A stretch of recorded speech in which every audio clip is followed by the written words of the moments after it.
The rain had been falling steadily all evening, soaking the streets and painting the windows with long, weeping trails. I was standing near the living room window when she finally turned to me and said, "You don't have to wait anymore." Her voice was calm, distant, like someone who had already left in her mind. I didn't reply. I just stood there, watching the way her eyes avoided mine, how her hand tightened around the umbrella by the door. The quiet had been growing between us for weeks. Awkward silences, missed dinners, empty apologies. I had felt it long before that moment, but hearing it aloud brought a finality I couldn't ignore. She stepped out into the rain without hesitation, not once looking back. The apartment felt hollow the moment the door clicked shut behind her. I sank onto the edge of the couch, my thoughts spinning in the shadows around me.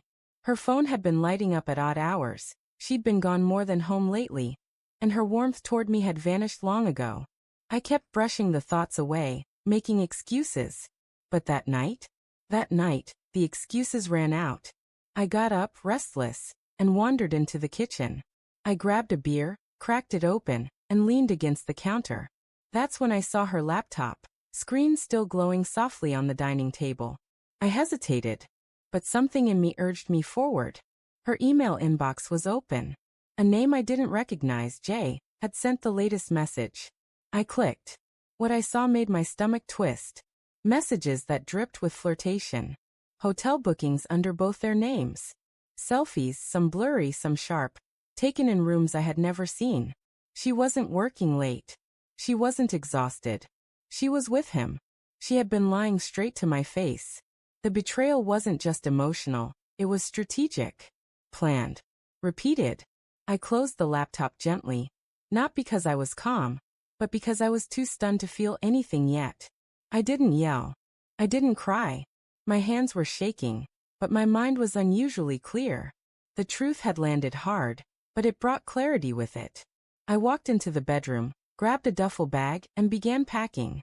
Just the essentials. A few clothes, my toothbrush, wallet, passport, documents. I wasn't planning. I was escaping. Before I left, I scribbled a short note on a torn piece of paper and left it on the coffee table. No anger, no long paragraphs. Just one line. Don't wait for me either. The city lights blurred in my mirrors as I drove out into the night. I didn't have a destination, just a need to keep going. Every exit sign felt like a small step toward something better, something honest. Around midnight, I found a modest motel off the highway. I checked in under my first name and dropped onto the bed, staring at the ceiling. My mind reeled with everything we once shared. Our inside jokes, lazy Sundays, plans we made. All of it now felt like scenes from a movie that was never real. The next morning, my phone lit up. Her name flashed across the screen over and over. Calls, texts. Where are you? Come back, please. I'm sorry. We need to talk. I didn't answer. I had nothing left to say. An apology couldn't erase the lies, the deception, the intimacy she gave to someone else. What we had couldn't be salvaged. It was gone the moment she chose to betray me. I stayed quiet.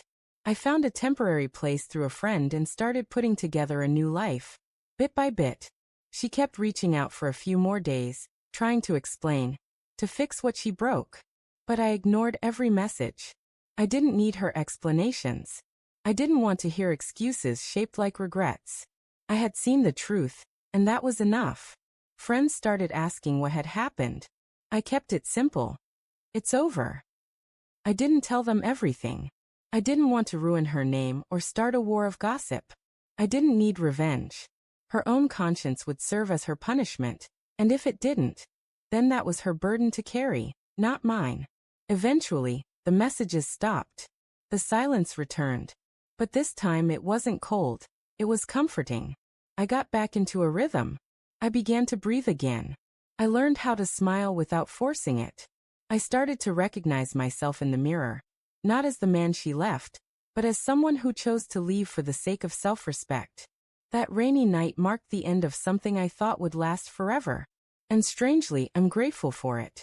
Because when she said, "You don't have to wait anymore," I listened. And I didn't wait. I walked away, and that decision changed everything.